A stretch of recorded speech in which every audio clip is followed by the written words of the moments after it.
नाम जप करेंगे तो भी आपको लाभ नहीं प्राप्त होगा। फिर आप नाम पर अश्रद्धा कर लेंगे कि हमको इतने दिन हुए नाम जप करते हुए और हमें कोई लाभ नहीं प्राप्त हुआ। तो हमारी प्रार्थना है कि नाम जप थोड़ा भी हो, लेकिन इन 10 नामापराध से बच करके हो। तो ध्यान पूर्वक सुनिए। 10 नामापराध में पहला अपराध है संत पुरुषों की निंदा। सबसे पहला अपराध है, क्योंकि नामदाता कोई न कोई संत सदगुरु ही होते हैं जिनसे हमें नाम मिला। जैसे आप राधा नाम जप करते हैं तो आपने किसी संत के मुख से सुना कि राधा नाम, आप राम नाम जप करते हैं, आप शिव नाम जप करते हैं, आप कृष्ण नाम जप करते हैं, तो किसी न किसी संत से सुना। यदि नाम जपते हुए आप किसी भी संत की निंदा करेंगे तो वो नामापराध आपके ऊपर लागू हो जाएगा और वो नाम आपको फल नहीं प्रदान कर पाएगा। इसलिए जीवन में परदोष दर्शन, परदोष श्रवण और परदोष कथन से बचा जाए तो ये अपराध होगा ही नहीं। जैसे कोई आपके सामने ऐसा दृश्य उपस्थित है जो गलत है, यदि हमारा मित्र है, हमारा शिष्य है, तो हम उसे समझा सकते हैं। यदि वो नहीं है तो तेरे भावे जो करे भलो बुरो संसार, नारायण तू बैठ के अपनो भवन बुहार। हमें चाहिए कि वो भला करे, वो बुरा भगवान जाने। हमको अपने हृदय में वो बुराई न देखनी है, न कथन करनी है। अपने हृदय को बुराई से बचाना है। तो हम किसी की भी निंदा ना करें। पर निंदा किए ते आवत नहीं कछु हाथ, मूरख पर्वत पाप को ले चल अपने साथ। पराई निंदा करने से हाथ तो कुछ लगता नहीं, पाप की गठरी बांधकर हमें नरक जाना होता है। और भक्तन निंदा अति बुरी, भूली करे जिन कोय, किए सुकृत बहु जन्म के छिन में डारे कोय। भक्तों की निंदा तो बहुत बुरी है, भूल करके भी नहीं करना चाहिए। यदि भक्तों की निंदा हुई तो बहुत जन्मों के पुण्य एक क्षण में नष्ट हो जाएंगे। साधु अवज्ञा तुरंत भवानी, कर कल्याण अखिल के हानि। तो हमको संत द्रोह, वैष्णव द्रोह, गुरु द्रोह, ये महान अपराध हैं, इनसे बचना चाहिए। ये ध्यान रख लीजिए। नाम जापक कभी किसी संत की निंदा न करे, कभी किसी वैष्णव की निंदा न करे, कभी गुरुजनों की निंदा न करे। फिर नाम जप करे तो नाम का अपराध नहीं लगेगा और नाम फलीभूत होगा। अब दूसरा नाम अपराध, भगवान शंकर और भगवान श्री हरि में भेद मानना, उनके नामों में भेद मानना। जैसे एक प्रसंग आता है रामचरितमानस में, काकभूषुंड जी अपने पूर्व के जीवन चरित्र का वर्णन करते हैं कि मैं एक ब्राह्मण बालक था, अवध में जन्मा था, पर भगवान शंकर के चरणों में मेरी बड़ी प्रीति थी। तो उज्जैन में हमने दीक्षा प्राप्त की। गुरुजी बहुत उच्च कोटि के महान ज्ञानी संत थे और भगवत प्रेमी भी थे, तो उन्होंने हमें शंकर मंत्र ही दिया, पर वो हरि की बड़ाई करते थे। तुमने गुरुजी से द्रोह हो गया, ऐसा नहीं होना चाहिए। उसका परिणाम क्या हुआ कि गुरु से उपेक्षा होने लगी, अश्रद्धा होने लगी। तो गुरुजी आए और उन्होंने उठकर प्रणाम नहीं किया। ये भारी अपराध है।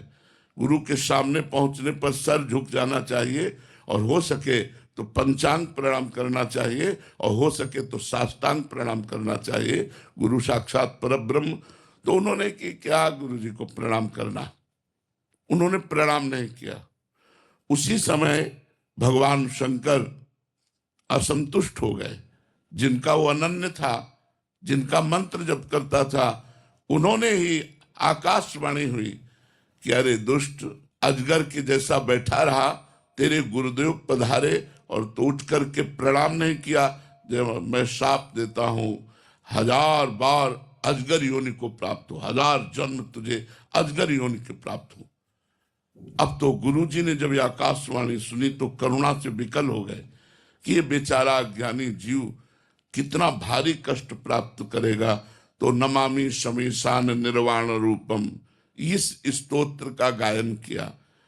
जब गुरुजी ने हृदय भरकर भगवान शिव की प्रार्थना की तो भगवान शिव प्रसन्न हो गए और कहा, तेरे गुरु की करुणा देख करके साप तो दिया वो अमोघ है, पर तेरा जो जन्म मरण होगा बहुत जल्दी जल्दी हो जाएगा, और जन्म मरण में जो दुख होता है वो तुझे नहीं होगा, और मेरे प्रताप से अब अविचल राम भक्ति तेरे हृदय में जागृत होगी।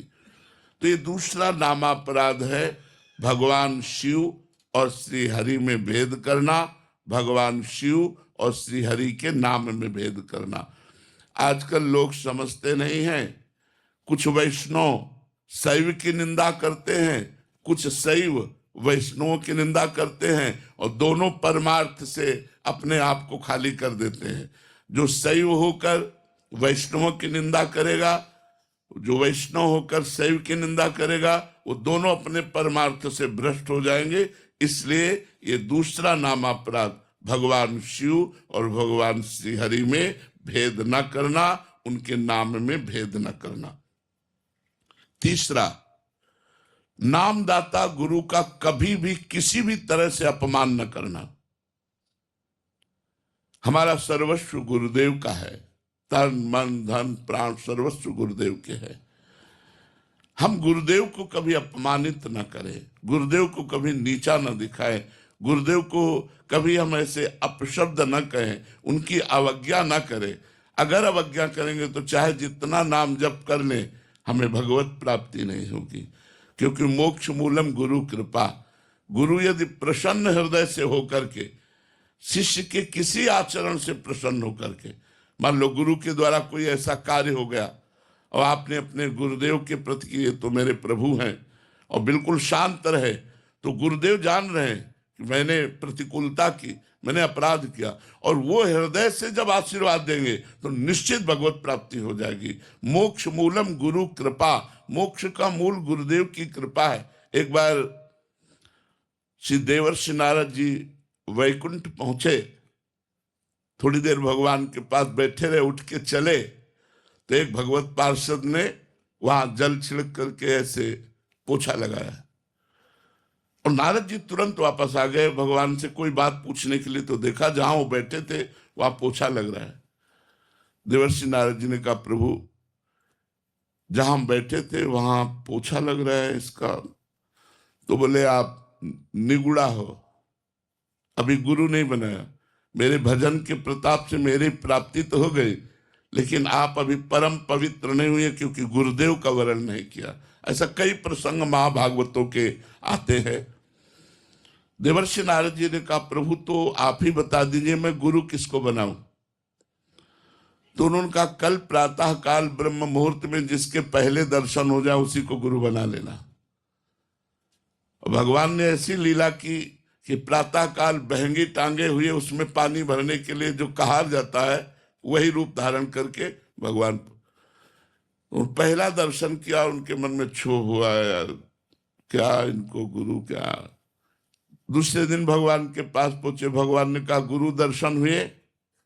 बोले, गुरु दर्शन तो नहीं हुए, कहार के दर्शन हुए जो पानी भरने वाला। बोले, गुरु की जाति पर दृष्टि रखी, गुरु की क्रिया पर दृष्टि रखी। जाओ मैं तुम्हें शाप देता हूं, 84 लाख योनियों को बार बार भोगो, जन्मों मरो। तो देवर्षि नारद जी चरणों में गिर गए और कहा, प्रभु मेरा निस्तार कैसे होगा? तो उनका उन्हीं गुरुदेव से पूछो जाकर। तो दोबारा जब वहां गए तो वही गुरुदेव पानी भरते हुए दिखाई दिए, गए साष्टांग दंडवत हुए और उन्होंने पूरी घटना बताई और कहा, मेरी दृष्टि आपके प्रति दोषमयी हो गई थी, तो भगवान ने मुझे शाप दे दिया 84 लाख योनियों में बार बार जन्मने मरने का। प्रभु मैं कैसे इससे मुक्त हूं? तो देवर्षि नारद जी को गुरुदेव ने कैसे मुक्त किया? ऐसे अंगुली से भूमि में घेरा बनाया, 84 बिंदु बनाए, बोले इनमें लौट जाओ, लौट गए, बोले जाओ 84 लाख योनियों से मुक्त हो गए। गुरु कृपा एक क्षण में 84 लाख योनियों से मुक्त कर दिया। तो गुरुद्रोह नहीं होना चाहिए। अगर हमने अपने जीवन में गुरुदेव बनाया है तो हम इतने सहनशील हों, इतने उदार हों कि कोई छोटी मोटी बात भी पड़ जाए तो अपने गुरुदेव के चरणों की तरफ ही देखें, हम कभी उनको अपमानित न करें, उनसे द्रोह न करें। यदि हम गुरुद्रोह करेंगे तो हम चाहे जितना भजन कर लें, हमारा मंगल नहीं हो सकता, हमें शांति प्राप्त नहीं हो सकती, हमें भगवत प्राप्ति नहीं हो सकती। चौथा, किसी भी शास्त्र की निंदा न करें। मानो आपको कोई भी शास्त्र प्रिय है तो किसी दूसरे शास्त्र की, वेद शास्त्रों की, पुराणों की, संत वाणियों की निंदा न करें। किसी की निंदा न, अपने अपने मार्ग हैं, शास्त्रों में बहुत से मार्ग हैं। आप किसी एक मार्ग के अनुयायी हैं तो आप चलें, अन्य शास्त्रों की निंदा न करें।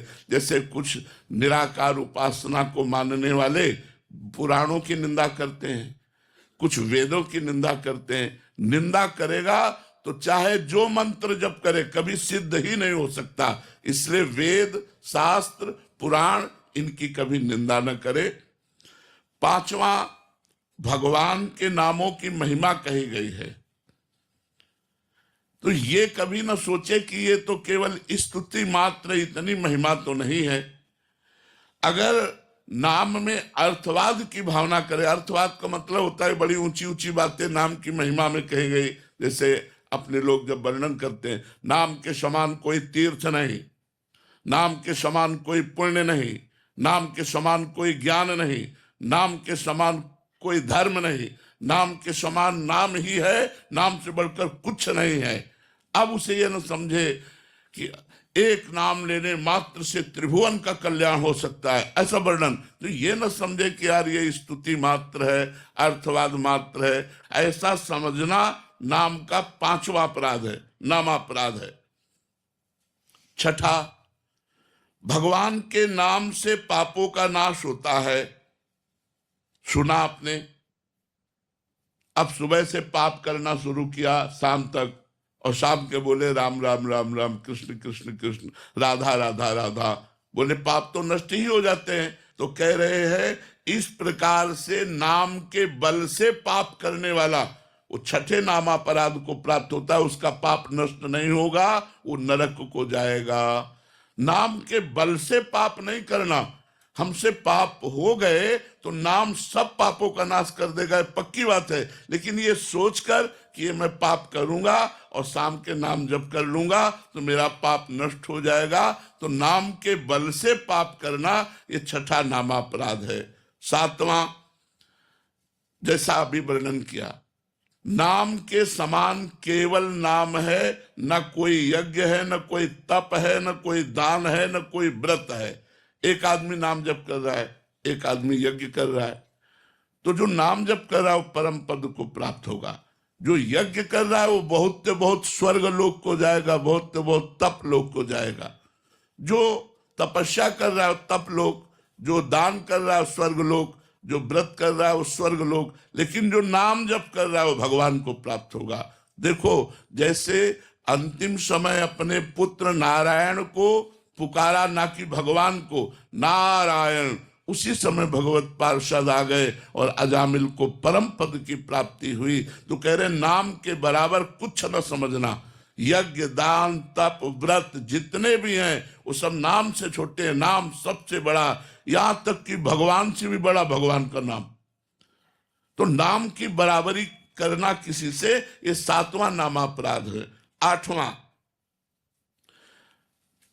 पैसे के लोभ से किसी को नाम का उपदेश करना, और जबरदस्ती वो नहीं चाह रहा फिर भी उसको दीक्षा दे देना। नाम ना सुनने वाले अश्रद्धालु को नाम का उपदेश करना ये ठीक नहीं बनता। हम नाम कीर्तन करें और जब कोई नाम की दीक्षा लेना चाहे तो हम उसे नाम, जैसे नाम दीक्षा, भगवत दीक्षा, इनके लिए नियम है कि आप प्याज लहसुन नहीं पाएंगे, आप मांस मदिरा आदि का सेवन नहीं करेंगे, उसमें कुछ नियमावली, उन नियमों को माने फिर दीक्षा प्रदान करे। तो श्रद्धा रहित, सुनना ना चाहने वाले व्यक्ति को किसी लोभ से नाम का उपदेश करना ये आठवां नामापराध है। और नवा नामापराध, इतनी नाम की महिमा सुनी, फिर भी तुम नाम जप नहीं कर रहे तो तुम्हें अपराध लगेगा, नामापराध लगेगा। जब इतनी नाम की महिमा भगवान ने कृपा करके संतों से सुनाई, तो आपको नाम जप का नियम ले लेना चाहिए कि आज से 11 माला जपूंगा, आज से इतना नाम जप करूंगा, उसका नियम ले लेना चाहिए। अगर नियम नहीं लेते, नाम जप नहीं करते, तो आप अपना पतन करते हैं, आपके ऊपर नवा नाम अपराध लागू हो जाएगा। और 10वां, नाम की महिमा सुनकर, सत्संग सुनकर भी अहंकार का त्याग न करना। मेरा ये पद, मेरा ये, मैं और मेरे के फेर में फंसकर विषय भोगों में आसक्त होकर भगवान के नाम का आश्रय न लेना, ये 10वां नामापराध है। यदि हम नाम जापक इन 10 नामापराधों से बच जाएं तो बहुत जल्दी नाम फलीभूत हो जाए और हमारे सारे पाप नष्ट करके, सारी कामनाओं को शांत करके भगवत प्राप्ति करा दे। अगर अब इन 10 नामापराधों से कोई नामापराध हमसे बन जाए तो क्या करें? तो इसमें लिखा हुआ, नामापराध युक्ता नाम नामान्येव हरन्त्यघम अविश्रांत प्रयुक्तानि तान्येवार्थ काराणि च।